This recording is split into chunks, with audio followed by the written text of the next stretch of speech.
A Muslim-only event at a taxpayer-financed event center in North Texas has sparked outrage around the state. This is Thursday, May 7th, 2026. Texas Scorecard presents the day's first news for the Lone Star State. The Texas Minute, with your host, Michael Quinn Sullivan. Thanks for making the Texas Minute part of your Thursday. If you enjoyed the Texas Minute, please take a moment to like, share, rate, review, and otherwise recommend it to your friends and family. But first, let's jump into today's news.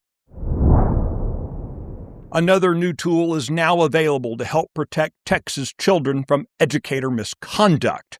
The Texas Education Agency is now connected to the state's search engine for multi-agency reportable conduct, a pre-screening tool that incorporates data from multiple sources that includes the state's Do Not Hire registry of those individuals ineligible to work in public schools.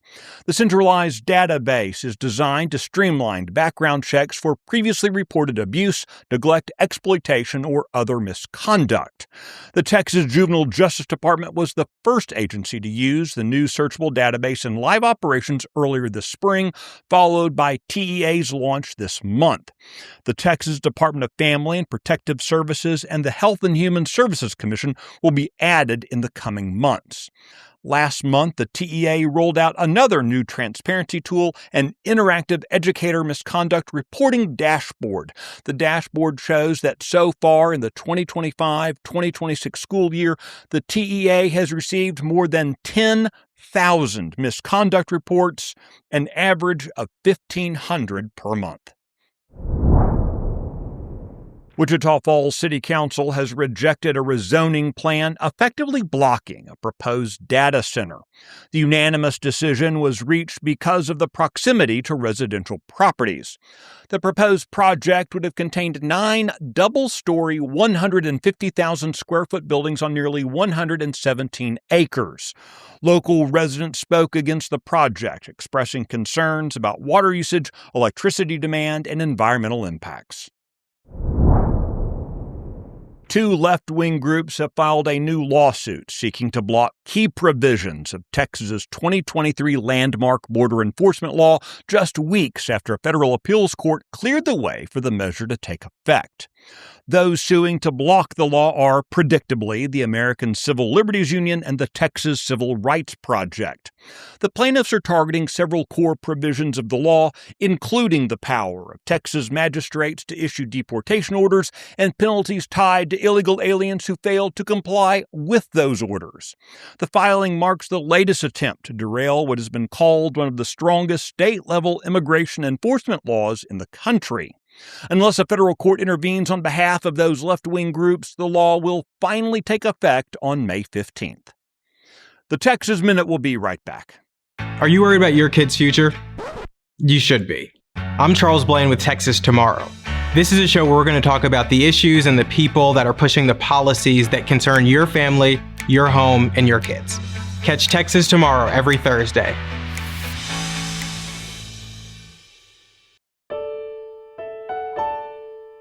Amid mounting criticism and the threat of losing state grant funding, the city of Grand Prairie has canceled a Muslim-only event at a city-owned water park.